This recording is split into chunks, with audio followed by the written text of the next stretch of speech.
ደራሲ ንመሸጣ ዝኸውን ዛንታ ከለዩ ከሪሙም እተን ስሕት ኢሉ ዛንታታት እናሸጠ ዝረኽበን ካብ ዕለታዊ መነባብሮ ስድራ ቤቱ ዝሓልፋ እትዋት ካብ ዝረሕቆ ኣይጣዓሞን ብሕርቃንን ተስፋ ምቁራጽን ሕመት ተኸዲኑ ሎሚ ሓንቲ ዛንታ ክውዳእ ኣለኒ በለ ብርዕን ወረቐትን ሒዙ ኣብ ቀጽሪ ገዝኡ እናዓለበጠም ኣዒንቱ ጥበብ ክምንዝዓ ከም ዝሰስዓ ብዘይደረታት ማስኮሊለን ብዝተመሳ ሕርቃን ሰርሲርዎ ኢዱ ዓሚኹ ንብርኪ እግሩ ደሰቖም ነታ ገለ ሓሳብ ቂዕ ካብ ምባል ዝሓንገደት ብርዑውን ኣብ መንጎ ኣስናኑ ቀርቂሩ ሓርሓራም ገለ ዘይነጠቦ ጻዕዳ ወረቐቱ ጮራ ፀሓይ ዕራርቦ ተቐቢሉ ኣብ ገጹ ደጉሐም ባባይ እናበለት ብጉያ ህሩክ በለቶ ህፃን ጓሉም ሎሜ ሕጅብ ስራሕ ኣለኹ ገዛ ኣቲኺ ምስ ኣዴኺ ተፃወቲ ገጹ ኣሲሩ ገንሓም ሎሜ ሻንፎታ ጀሊዓ ኣብ ቅድሚኡ ደው በለት ክድ እንዴ ዝብለኪ ዘለኹ ብሓይሊ ቃል ብዝደሃላ ስቕስቕተኣ ከም ባዙቃ እናደየበ ናኣፋ ከፊቱ ድምፃ ፈርሽሖም ኣብ ቁጣዕኡ ከይዝሓለ ወጅሁ ኣዕሪቡ ጠመታም ዳሮን ብቆላሕታ ቀጽዑ ካብ ቅድሚኡ ምስ ህደማ ብርዑ ኣብ ወረቐት ተኸላም ሎሚ ክውዳእ ኣለኒ ፈከረን በይኑም ህልቆ መሳፈርቲ ሕብረት ሓሳባት ኣብ እምርኡ እናተገማድሑ ፈቓቂዩ ሲኢንሎም ማኣትዎ ውሽጡ ተደፊንዎም ሓሳባት ሓንጠጠሞ ደጋጊሙ ናብ ጽሑፍ ጠመተም ሰራውር ደሙ ረጐቲ ጽግሕታት ክመስሉ ተሓላሊኾም ኣብ ወጅሁ ተገተሩም ከንፈሩ ነኺሱ ሬሳ ክብል ተጻረፈ ብነድሪ ወጅሁ ኣዕሪቡ እንክጥምቶም ቃላቱ ብጽልኢ ዝጥምትዎ ኾይኖም ተሰምዕዎም ኣብዚ ህይወት የለን ዓረም ደም ዝሰረባ ዝመስላ ዒንቱ ነቲ ሰጣሕን ጻዕዳን ወረቐት ክትርብዖኦ ዝተወርወራ መሰላም ናይ ሙሉእ ኣካላቱ ደም ናብ ገጹ ከም ዝወሓዘ ሰራውሩ ተወጢሮም ንገጹ ኣሕበጥዎም ጓል 4 ዓመት ሎሜ ድሮ መግናሕቲኡ ወላዲኣን ብኽያታን ረሲዓ ባባይ እናበለት እንደገና ብጉያ ኣብ ጥቑ በጽሐት ኣብ ርእሲ ሕርቃኑ ሕርቃን ደሚሩ ከም ዘድበየ ድሙ ፈለኽ ከይበለ ኣዒንቱ ልኢኹ ቐጻም ባባይ ረአየሞ መዓጡጥ ኣብቲ ላዕሊ ጸምብለል ይብል ኣሎ ምሽ ቀይሕ ኮይኑ ወርሒ ይመስል ክጽብቕ ምሽ ሓንሳብ ናብ ላዕሊ ሓንሳብ ናብ ኣቦኣ እናጠመተት ብተመስጦ ክትከንፍ በለት ሎሜ ዘይትገድፍኒ ኣዒንቱ ኣብ ኣካላት ጓሉ እናንከባለለን እታ ሓንቀቕቲ ሎሜ ሽዑውን ኮርነፊላ ናብ ገዛኣ ተመጽት ብግብሩ ዝተጣዓሰ ክመስል ግን ሎሜ ክብል ትድሃየ ሎሜ ፍቕፊቕ እናበለት ኣብ ሕቑፊ ኣዲኣ ተሸጐጠት ንሰማይ ገጹ ብዝጠመተ ኸዓ ብኡ ኣቢሉ ብተመስጦ በረረም ብርዑ ናብ ወረቐቱ ብምትካል ክጽሕፍ ጀመረም ዕውዶ ጡጥ ዘንሳፈሮ ውቅያኖስ ዝመስል ሰማይ ጩራታት ፀሓይ ውሒጡ ንህዋ ሃሳስ ወርቃዊ ሕብሪ ጐልቢቡም ነታ ዕለት ካብ ኩላተን መዓልታት ፍልይቲ ኣምሲልዋ ነበረም ብሓቂውን እታ ናይ መወዳእታ መዓልቲ ንኣዝየብ ፍልይቲ ነበረት ኣዝየብ ነቲ ወርቃዊ ተፈጥሮ ክትምሕፀኖ ዝደለየት ክትመስል ብዓይኒ ምስትምሳል ጠመተቶም ምግራምን ምስትምሳልን ዝሓቆፈ ደብዛዝ ክምስትኣ ብሓሳብ ህልም ከም ዝበለት ብጋህዲ ኣርኣየም ኣዒንታ ንተፈጥሮ ክዕዘባ ብዘይዕረፍቲ ዘወራም ሓኪም ካንሰር ከም ዝሓመመትን ብህይወት እትጸንሓለን 13 መዓልታት ጥራይ ምዃነን ካብ ዝነግራም እተን ደርዘን መዓልታት ደርዘን ካልኢታት ኮይነን ከይተሰምዓኣ ሓሊፈንየን ኣብዛ ዕለት ነቲ ንጽባሒቱ ከም ዘይትረኽቦ ዝተነግራ ተፈጥሮ ደሓንኩን ክትብሎ ዝደለየት ክትመስል ካብ ረፍድያ ኣብ ግዳም ሓሊፋቶም ምንባር ክንደይ ይጥዕም እዚ ተፈጥሮ ኸዓ ኣብ ሎሚ በጽሑ ኣመና ጸቢቑን ልበይ ማሪኽዎ በለት ብሕሹቕታም ሓንቲ መዓልቲ ተሪፋትንላ እረ ሕጅሲ መዓልቲ ዘይመልኣ ሰዓታት እየን ተሪፈናን ዘለዋ ጽባሕ እዚ ኩሉ ጽቡቕ ነገር ኣይናተይን እዩ በለት ብሕሹቕታ ነቶም ኣብ ልሙዕ ሳዕሪ ዝዕንድሩ ክልተ ደቃ ደጋጊማ بلبات أمتتهم لولي أدام دقاقي ما صوعتهم كلتيهم أب وعوع هساناوي صوتا أدهبهم جلس أيبلوان لولي أدام نعبا كحقفكم حنت معالتك يا تريفاتني بتحد دمسي أدهيت دارون مسوشتو إنا تقدادمي وحزي حساباتو تقلب زي بلو أصحاحفا كخوعو دحر مصناح أقوارسم لومي أبقدمي أبو أدو بلات دارون دنينو مس صحفو يزارب باباي حنساب تأميتو وادننيم باباي كابتل علي في يرور دلي لومي سرح اللقو أب منغو سرحاي تربش بلك اللقو تقطعم امبي في يرور دلي كبت النابلات تسقعتهم في يوري كابي كور دلكي نتقار عمببا أبزي بلو كسري كم محتاتا مليسو حرقهم مش هبتل على إنها في يوري بخلت أعدوا إنا ملكتتن نلعلي كتمتت إنا فتنتن أقرم رمات نابل علي بزنك عرري نتن حدت حبراويان صنبلع العرائين قلق كبل زنك أساقسن كنافروخا بخوفتن ترفام بو أبيلوخا برأن ورقتن الرخبم أزيب صباقة تفطرو لعلو كل أوان شعوز مست أكت مسل نتن زنسافف أنبباز مسلا حبراويان صنبلع أنك عريرانات أمتات في الشيختان مستمسالن تخدنات مليسا إنتا نابتم كلت ذك أبلتن لولين أدامن نتن صنبلالع كركبو النازللون إن عندرون يصاوتن يسحقون حنسابي وطقو تنسيهم إنا تسحاحقو نيو نجو يتصافعوم عندارقو من سحاقو من حقوسات كم زنبرو بقاهد أرقايم بتحريكي تحقوسون تصاوتن دتخونو اتحطو ندكا انت نبركوا بزيك أزسوم أي نبرن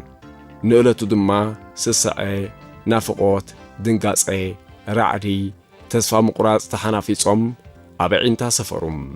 كابتي سمعي زت في حساس قصع زيت قوصاصرون زيت حبسون زرع نبعات أنقل قلم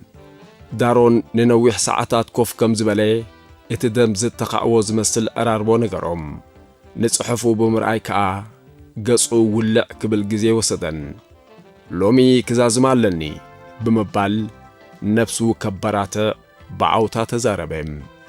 لومي دحر ساعتاتنا ببوعة تمسات باباي إذا صحير قمتي عمش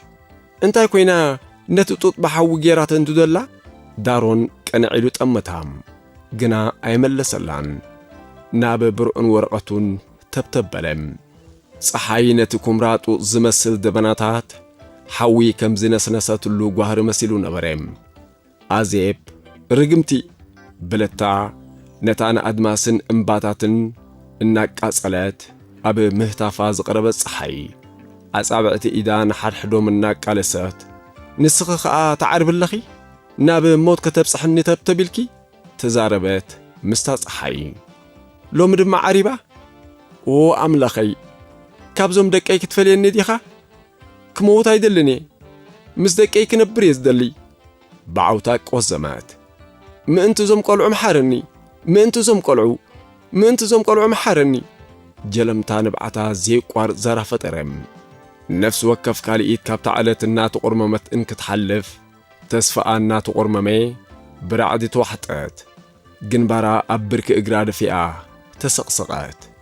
اتدراسي حسابو بعبي مترب كمزو حزماي فسسلم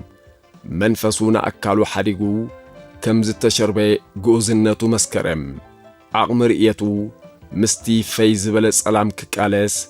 أعنتو مسورقتو كطابق بلم أبي تمسات كمز التمرقي هاليلو دحر مصنحقن هاندبتا قوارسم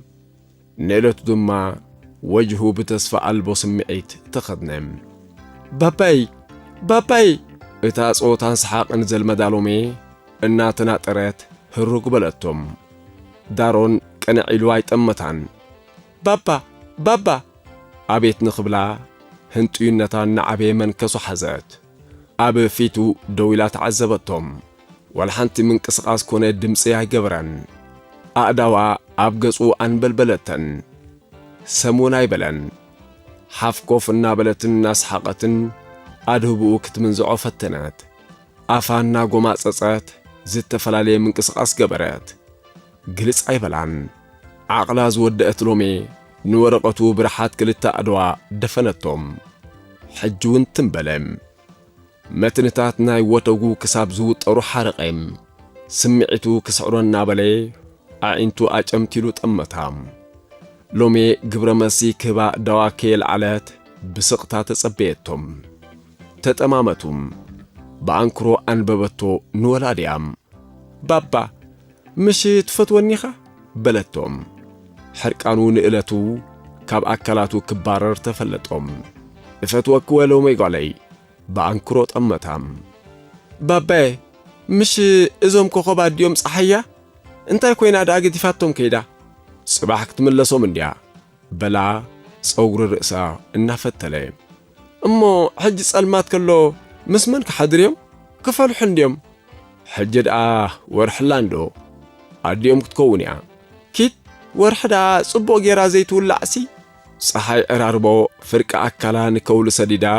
ከትኩን ናበለት ኣብ ገጻ ደጉሓት ፀሓይ ናብ ዕርበት ገጻ ብዘበለት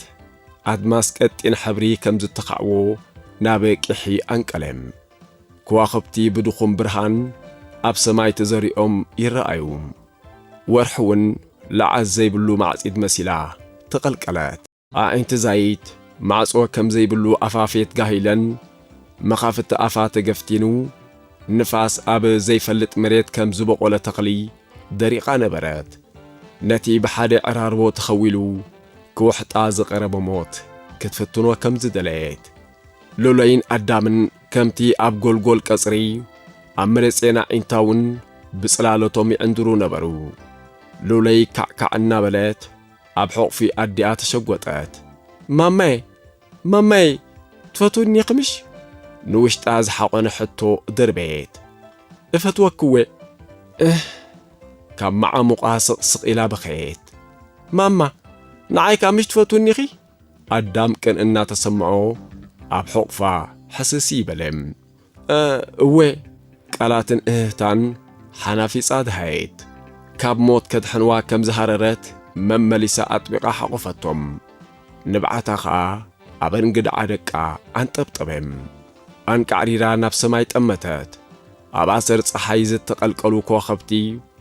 ኣዲኦም ከም ዝገደፈቶም ቀልዑ ሕልምልም ኢሎም ነበሩ ዝኽትምና ደቃ ኣብቶም ከዋኸብቲ ተዓዘበቶም ነታሃሳስ ወርሒ ምስ ሕስምቲ ሰይተቦ ኣመሳሰለታም ሉለይን ኣዳምን ከምቶም ከዋኸብቲ ብጽምዋ ተበሊዖም ሕልምልም ክብሉ ተራእይዋም ኣንታ ፈጣሪ ሞት እናረኣኻዮ ክመጽእ ከሎ ክንዲ ኣሓስም በሉስከ ንዕናይ ንገዛና ንሓንቲ ለይቲ ክሓቕፈኩም ሎምኻ ሓሊፋ በቃ እናስተንተነት ብድድ በለት ኣብ ቤታ ስእልታታ በብሓደ እናገናጸለት ረኣየቶም ናይ ንእስነታ ምስ ገርዘወት ኣደ ቆልዑ ምስ ኮነት ኩሉ ነገር ከም ሓድሽ ነገር ኮይኑ ተራእያም እዞም ደቀይ ብዘይ በኣኹም እንታይ ክኸውን ኣብ ጸላም ምስ መን ከሕልፈ ሽዑ ንሽዑ ልቦና ከም ዝሰኽዓትሎም ጸኒሎም ንኸሰምዕዋ ተሃንጠየት ብድድ ኢላ ንሎሜ ብመናታ ዓጥዒታ ሓዘታም ንዓንትስኻ ድማ ንዓ ዝብለካ ዘለኹ ኣጓጠጠትሉ ክልቲኦም ደቃ ሰንቢዶም ብኹራ ጠመትዋም ንዕለቱ ድማ መንፈሳ ተዘርገም ንዕሞ ሓንሳብ ኮፍ በሉ ድሓር ከም ድላይኩም ክትጻወት ኢኹም ሕራይ ደዞም ደቀይ ናብ ምቅብጣር ኣትወት ኣነ እንቶመይተ ምስ መን ክትቅመጡ ይሕሸኩም ብዕቱብ ሓተተቶም ኣዳምን ሉለይን ተጠማሚቶም ሰሓቁም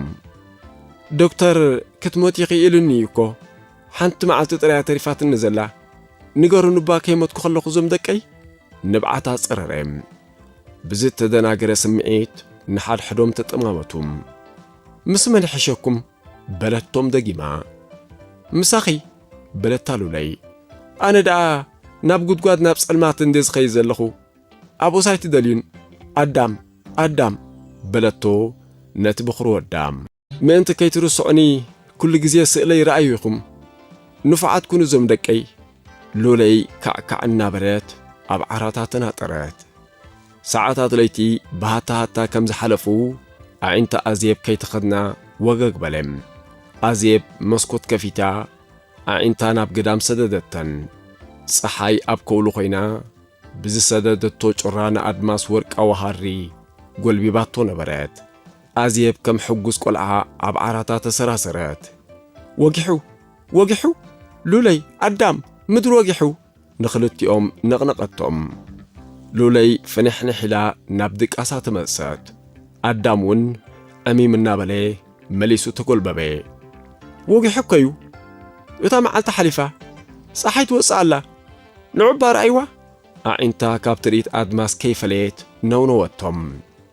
መሬት በረሃው እናበለ ብዝኸደ መንፈሳውን በረሃው በለም ዳሮን ከዕቦ ምስትንፋስ ሰዲዱ ኣስተርሐም ሎሜ እናጐየት መጽያ ባባ ንዓናይ ገዛና ጸልማት ኮይኑ ክትብሎ ከላ ደራሲ ዝብል ጽሑፍ አንቢሩ ነበረም ጸኒሑ ግን ኢዱ ኣርኒቡ ናብ ላዕሊ ብምንቃዕራር ደረስቲ ሎሜ ዳሮን ባህረን ክልተ ኣስማታን በረም ደራሲት ሎሜ ዛንታና ወዲእና ኢና ካብ መንበሩ ተንስአም ባርከስ ዝኸበርኩም ተኸታተልቲ ካብዚ ሎሚ ዝተኸታተልኩም ሞዛንታ ገለ መልእኽትን ሓሳባትን ወሲትኩምን ተረዲእኩምን ክትኮኑ ተስፋ ንገብር ሸር ላይክ ሳብስክራይብ ምግባር ኣይትሕመቑ ኣብ ዝመጽእ ምስ ካልኦት ሕዝቶ ይረኽበና ሰሰናዩ